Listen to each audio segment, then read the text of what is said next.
Good morning, gamers. This is SomniaSky, and welcome back to more Let's Play Xenoblade Chronicles. Today, we'll be covering the last big challenge of the game, the Super Bosses. Super Bosses in the context of this game is just an unofficial term, referring to a set of unique monsters found above level 99. Nearly all of these only spawn after the events of the Mechanis Core, and they're generally characterized by having hard-to-work-around resistances, high attack power, nasty spike effects, level 10 Talon Arts, crazed and awakening auras at low HP, resistance or immunity to Aura Seal, red tags augmenting their stats regardless of level, with a single exception. They can also all drop the Veritas Glyph, a selling and trade item worth the most money in the game, which we'll talk more about soon. Needless to say, these are the toughest of the tough, so putting together a team to take them on is critical to success. So, before I talk about that, let's chat about getting strapped. First things first, leveling up. By this point, your team's probably in the low 90s if you're keeping a pace, and while you can do all of the fights below at lower levels, each is at its easiest for the average player at level 99. By this time in the game, there aren't enough quests left to help gain levels with, and in fact by now, following along, you should actually be done with the quests almost entirely, so the best method left is to just fight enemies above your level. A yellow tagged enemy, which is 5 levels or less above you, gives 125% of the experience bonus, and a red tagged enemy gives 150%. Tepper Cave is your best bet for enemies of this caliber, especially at or beyond the Heavenly Window, where most of the enemies are in the mid-90s or higher. Glorious Labos on Valak Mountain's 3 Sage Summit also work well, as they are all at level 99, just as long as you remain careful in the area. 2 of the 5 super bosses spawn in that area, and one of them will flatten you without preparation. One of them flattened me with preparation. Multiple times. Until I got him down to like 5% and then wiped. Anyway, we'll show that later. The strategies you employ for strong unique monsters should work on those enemies. Use the spike resist where relevant and topple lock everything to oblivion, you should be fine. Eventually, even the Glorious Labos won't give you much, and at that point, farming all of the super bosses Eventually, even the Glorious Labos won't give you it much, and at that point farming all of them plus Final Marcus, yes, the super boss, can also get you a lot of levels. Remember to make use of skill links, as Ricky has a lot of skills that boost experience gain. Now, second thing second is gear. Shulk's strongest weapons in a standard new game are the Replica Monados, which you can make by completing the associated quests, which will be on screen now. All Monado weapons scale their attack range with the Shulk. All Monado weapons scale their attack range with Shulk's level, so you'll be seeing their stats along with the quests. The Rudra and the Agni are considered the best out of the 5 due to how easy it is to get both, and the Rudra in particular, which I already have equipped, is considered the best due to its high and stable damage range. Remember, this damage range affects your arts too, so having it be more stable is better for Shulk's DPS. Keep in mind, if you're playing the original Wii version of the game, there is a bug with attack damage range where your maximum damage range is not what's actually displayed, and rather it's just your low damage range plus 99. So be advised about that. It makes stuff like attack stability and weapons with like a really high damage variance kind of work a little bit differently. I believe the bug is fixed in every other version of the game except maybe the 3DS. I'm not sure about that one. I think it was fixed in the 3DS version though. The Monado Rudra also has 3 slots, which is just important for the end game. If you're taking on the Super Bosses in a New Game Plus, you might as well just use the Monado 3. It's far and away the best option you have. It has an insane amount of crit, enough to be guaranteed to crit without gems. For the rest of the party, the best weapons are typically available only through monster drops, particularly from high-level enemies. Those will be all on screen now, but in a very quick general gist. Rhine's Atomic Driver you can get from Cromars and Aerith C, Charla's Endless Rifle from Aeril Terlethia and Aerith C, Dunban's Wyvern Cutlass from Trava Cromar and Bizarre Ragnall and Aerith C, Melia's Sunstaff from Nebula on Prison Island, Ricky's Comet Biter from Glorious Labos on Valak Mountain, and Fiora's Conviction Blades from Exposure Wolfos. These weapons generally offer better stats across the board, or they offer more stable damage output even if it averages out lower. You don't need these, And in fact, I'm not even using those, and maybe if I had, I'd have had better success against some of the super bosses, but whatever. But they will help. Every little bit can help. As far as armor goes, the best bits of gear you can find are those with low weight and high stats, which for most party members means medium armor. There are some very good builds for light and heavy armor for quite a few of the party members, so just, you know, your mileage may vary. Feel free to experiment with whatever you need to experiment with. Heavy armor, Ryan and Ricky tends to be pretty decent from what I understand. Slots are also critical, but gear in general is hard to get to drop, let alone get slotted versions for, and in reality, for the super bosses it matters more that you have slots, so much more than it does just the raw stats. You'll need spike defense for some of them, or debuff resist for some of them, or both. Well, actually only really one or the other, if you're good enough with toppling. This makes the glory gear kinda hard to use, even though it's the best stat-wise gear. It's all unique armor, and might have restrictions on what kinds of gems you can use. If you happen to find unique armor with spike defense, or divine protect, or debuff resist, especially at very high levels, those can be extraordinarily useful for any and or all of the super bosses. Now, that being said, glory gear tends to drop the most from the super bosses we're trying to defeat, so again, might be a little bit difficult to gear up that way. The best gear from each category is generally dropped by either high-level monsters or by uniques from the late game. I'll put some of them on screen now, but I'll make mention if there's gear that can be dropped as, if there's gear that can be dropped as either having no slots or one slot, I'll only really list the ones with slots, because you just need those.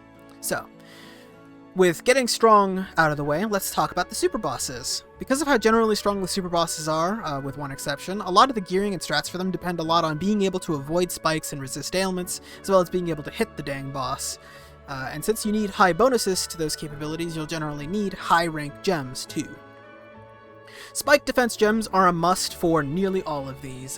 There are only 2 out of the 5 super bosses that don't have damage spikes. And since the damage from some of them, from some of those damage spikes is hideous, you're gonna need the gems. Debuff resist is also really great to have.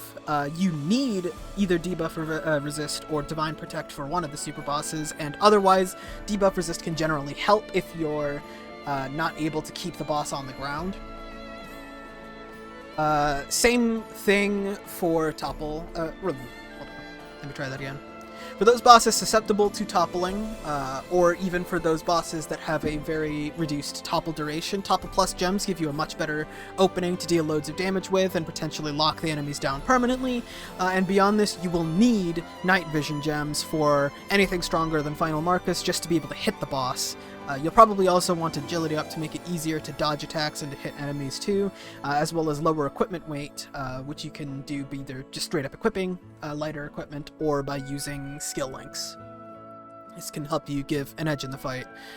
Beyond that, some general tips to go along with all this prep. You should be playing a Shulk. He's pretty much the best character in the game for super bosses. There are cases where you straight up need Monado arts, especially shield and armor and speed, so you should use Shulk. Second, you don't want to depend on Monado Purge to cleanse auras and spikes. It'll either be a non-issue because you'll keep the enemy locked down, or it'll be a desperation move that you'll be using to save yourself potentially, but most of the super bosses are immune to or resist Aura Seal or Aura Purging, so it probably won't work, and it's better to save the gauge for Cyclone anyway. You should also make sure you have the skill Glorious Future on Shulk, which just fills the talent gauge every time you get a vision. Use debuff resist for spikes that apply debuffs, use spike defense for those that do damage.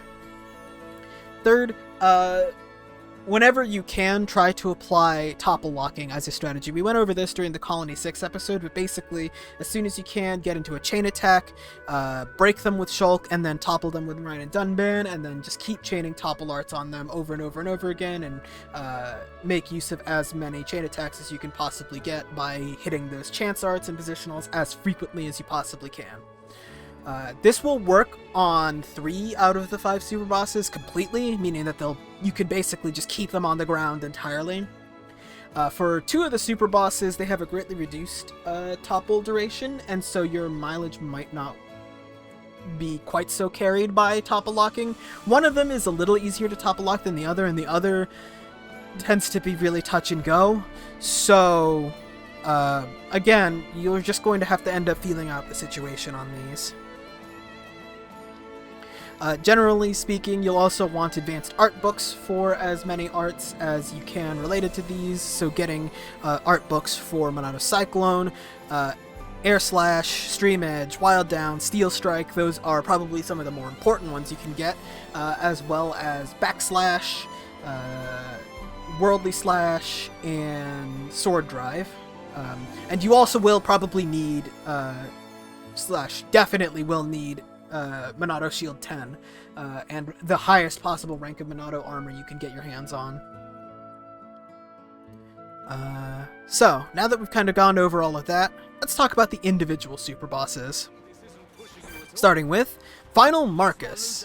Final Marcus is at level 100 and is found on Valak Mountain's 3-stage summit at night. Be very careful, there's a lot of high-level Slobos in the area, and another super boss can also show up in this area too. He has a spike effect that deals constant damage just for being within 10 meters of him, but he doesn't resist a lot of statuses unlike the other super bosses. Also, unlike the other super bosses, he's the only one that isn't guaranteed to be red tagged. If you're close to or at level 99, he'll be white tagged for you. As for what he does, he always opens the fight with either Strengthening Will, which makes him stronger at the cost of defense, or Iron Will, which does the opposite. He also has a talent art that can inflict Confuse, and a Frontal Cleave that inflicts Bind and Paralysis. The strat for this, if your party is in like the upper 90s, he should be white tagged or yellow tagged, and you could just fight him like a regular ass unique monster. Either use Charla to just out heal what he can do, or grab Spike Defense Gems and knock him to the ground and pummel him. It's good that he's so easy because he drops rank 5 Ether Crystals that give Spike Defense, which can make the rest of the super bosses, including him, a lot easier. He's the easiest but rarest source of Veritas glyphs, dropping them only at about 15% of the time. And you can use those to farm off love sources by trading with Jarell and Colony 6. I'll go over love sources and rare collectible stuff in the next episode. But you can use that to help build affinity between your party members to get more skill links and to just generally have an easier time in combat with certain party members. With all of these super bosses we're doing with Shulk, Ryan, and Dunban, those are the 3 best party members for dealing with difficult content at the late game at the very least. I know there are some strats with other characters that you can use for like underleveled gameplay, but for these super bosses, for casual players, these 3 tend to be the easiest to make use of, for topple locking specifically. So if you need levels and you're pretty close to level 99, I'd recommend just farming Final Marcus outright. Especially if you need a little bit more AP for Fiora's Showdown stance, which you're going to want to have her learn so you can skill link it with someone in the party. Anyway, once you've done farming Final Marcus, he's probably long since been dead on screen, because when I did it for the video, he died in like, what, 30 to 45 seconds flat or something like that. But once you're done with him, it's time to start moving on to the other super bosses. Up next is Ancient Daedala. Ancient Daedala is level 105 and found on Wreckage Beach on the Fallen Arm.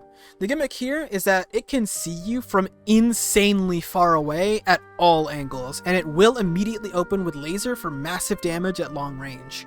On top of all of that, it has a close range damage spike like Marcus, and it does a ton of dangerous bleed, topple, and daze effect on its arts. The opener is dangerous, and it will likely immediately trigger a vision upon getting within range, and as such, bring in Shulk with Glorious Future to immediately fill the talent gauge and use Monado Armor to reduce the damage it can do.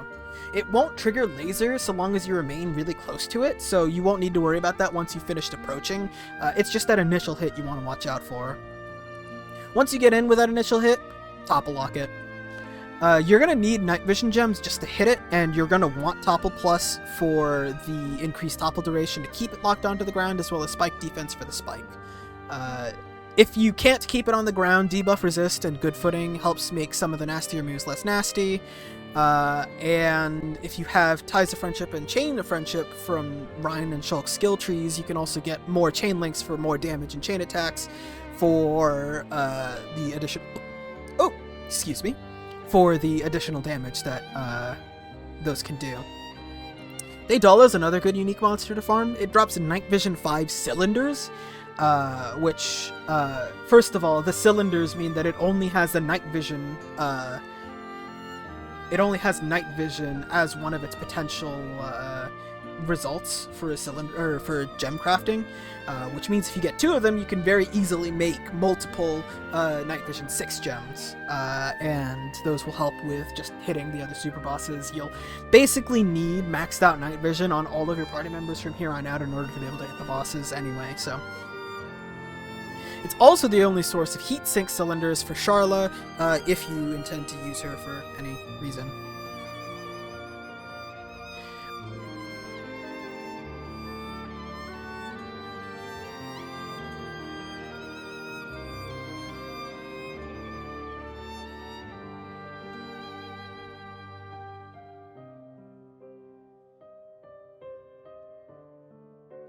Up next is Despotic Arsene. Despite the fact that it is a very small and adorable bunny, it hits like a goddamn bus. Despotic Arsene is level 108, found near the glowing obelisk in Satrol March. It's up where all of those bunnies are. And it will attack you if you attack one of the bunnies, by the way. It aggroes on species. Its topple duration is cut in half, which makes topple locking it very hard without topple plus 6 gems. That being said, Arsene only deals physical damage, and it either only hits a single target or a cone in front. It doesn't have any spike effects either, which is very nice, and I don't even think it has debuffs that it deals. Usually it just straight up kills you, which is its own brand of bad. There's a couple of strategies you can make use here. The internet says that you can make use of the Naked Dunban strategy to buff up your evasion with agility to super high levels. This really didn't pan out for me very well, and you can see a couple of my failed attempts. So I just kind of approached it the way I approached most of the other super bosses. I grabbed some extra agility up gems and some stronger night vision gems in order to help me be able to strike it down, and I made use of whatever topple plus I could, and basically just tried to knock it to the ground and keep it as close to on the ground constantly as I feasibly could. Fortunately, the bunnies around it are actually kind of helpful for building the gauge, thanks to Soaring Tempest or Wild Swing, which you can use to just grind up talent gauge by killing them a whole bunch. So it took me a lot of tries to get it down. Eventually, I just got kind of lucky and managed to get a cycle where I could keep it locked on the ground for long enough to just do a lot of damage, because I don't think Arsene has a lot of health. So yeah. Arsene drops critical up 5 crystals, which are good for damage, but that's all it really has.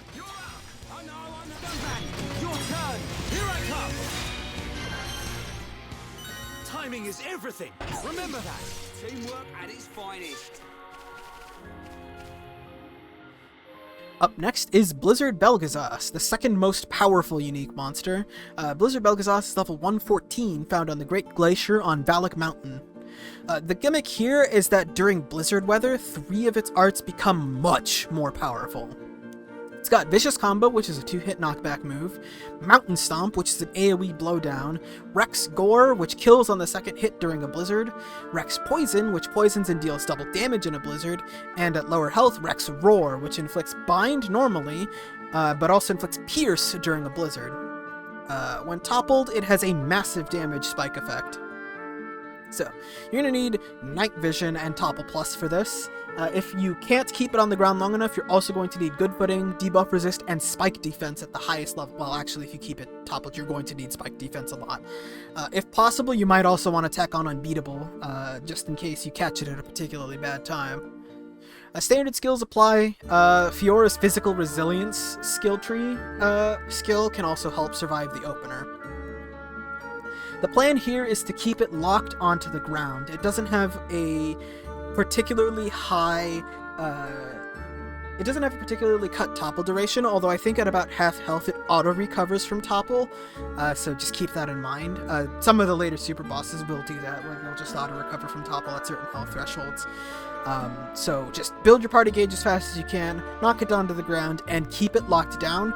If you screw up and it gets back up at low health, it'll get a crazed aura that makes it immune to topple, and it'll probably kill you at that point. You can also use Fiora instead of Shulk if you're feeling particularly brave, and use Final Cross, because Blizzard Bel'Ghazos has lower ether defense than physical defense, but really it should probably just be easier to keep Shulk's talent gauge up for Cyclone.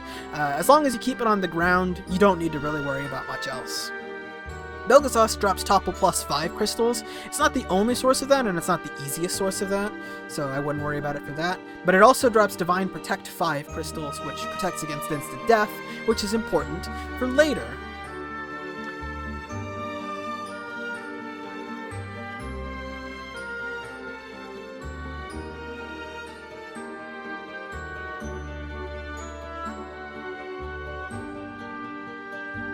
By the way, it's later. Avalanche Abyssy. The one, the only, the almighty, clocking in at a whopping level 120, tied for the second highest level in all of Xenoblade Chronicles. That's the series, not the game. It's found at the 3 Sage Summit only at night, only during a blizzard. And it takes no prisoners. It counters any attack against it with a spike effect with instant death. As a spike effect. Die. It has a frontal cleave topple art with Ultra Tail Strike, an AoE ether art with Demon Purging Fire that inflicts Blaze and Paralysis, and a crushingly powerful talent art, Ultra Air Crush 10. It goes Crazed at 70% and Awakening at 30%, which makes the final push deadly. And the worst gimmick of them all, ironically, is everything else around it, because there are 2 Slabos and Final Marcus that can spawn in the same area. I'm a little bit bitter about the latter part, because I almost won my fight against Avalanche Abyssy and then died to a Slabos. Oh well, I was close, and I will take that. I know it only counts in horseshoes and hand grenades, but hey, in my eyes, I won that fight. Now, it's so much stronger than you that you will need Night Vision at its maximum level just to hit it. You can get Topple Resist with Ultra Tail Strike. Usually that's more of a problem if multiple people are getting hit by it, since you should be able to avoid it with Monado's speed.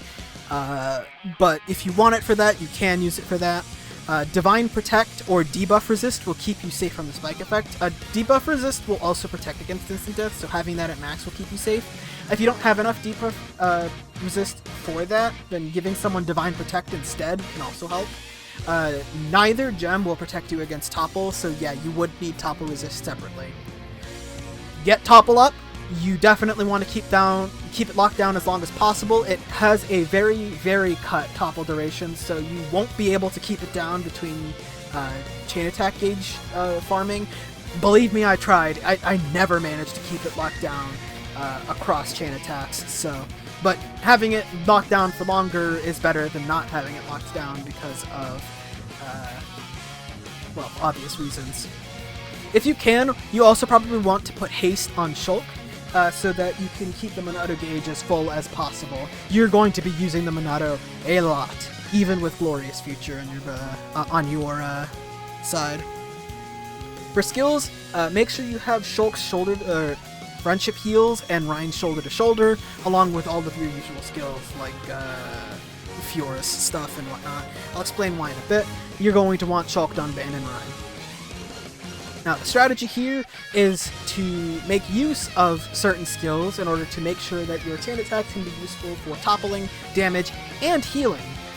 With those aforementioned skills, you can actually have about 18 to 20% of your health restored every time you go into a chain attack. It also prevents the party from dying when it's activated, so when Demon Purging Fire comes out, which it, by the way, will kill everyone in the party unless you use Monado armor. When Demon Purging Fire comes out, you can actually use the chain attack as it's going off in order to keep the entire party at 1 HP, and then getting healed afterwards for their using the chain attack.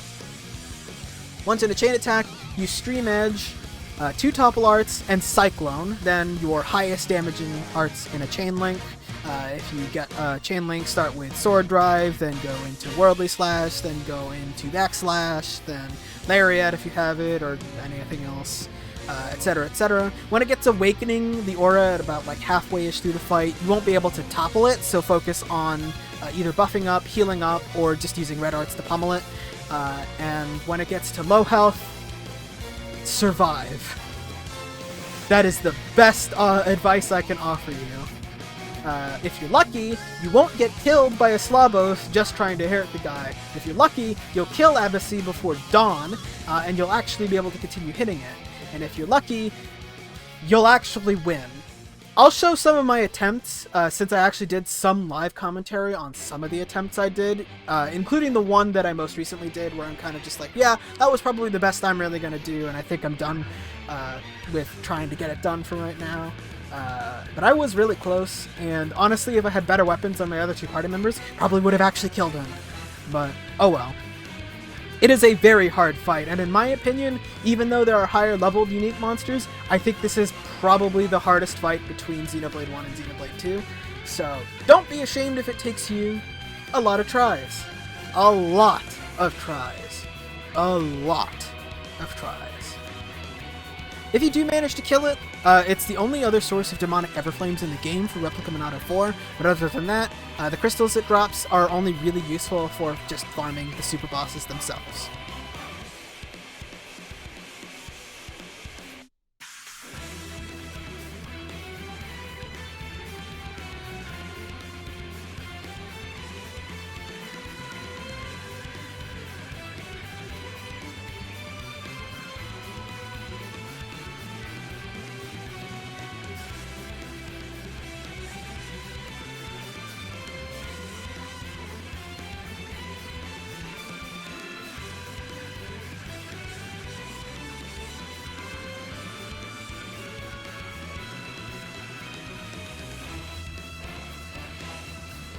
Oh, the letter O? The letter O?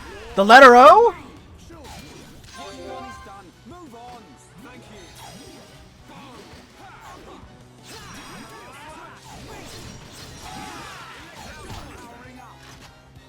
Damn it. Damn it! We were really close. Oh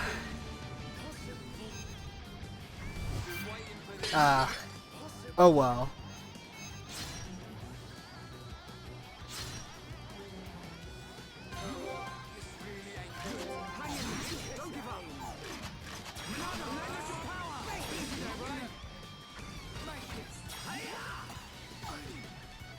Yeah.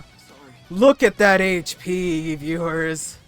Look at that HP. He was so close. Oh well.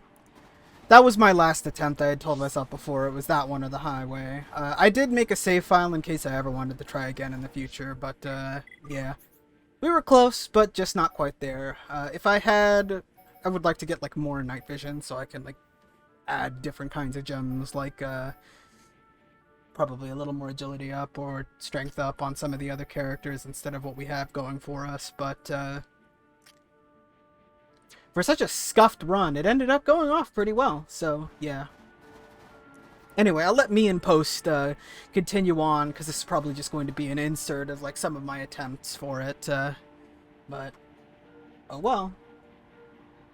So, with that out of the way, you have a little bit of information and quite a bit of footage for how to at least attempt going up against the various super bosses in the game.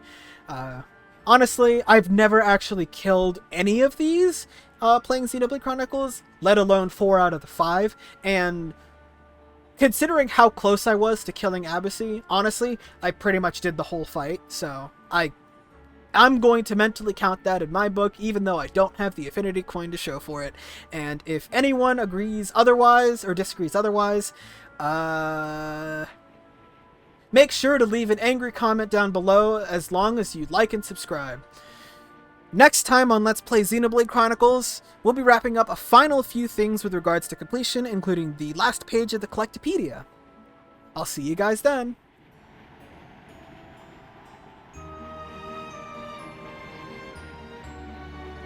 This wasn't just a recording for the super bosses, because I think I also folded in a little bit of the next bonus episode while I was bored waiting for respawns.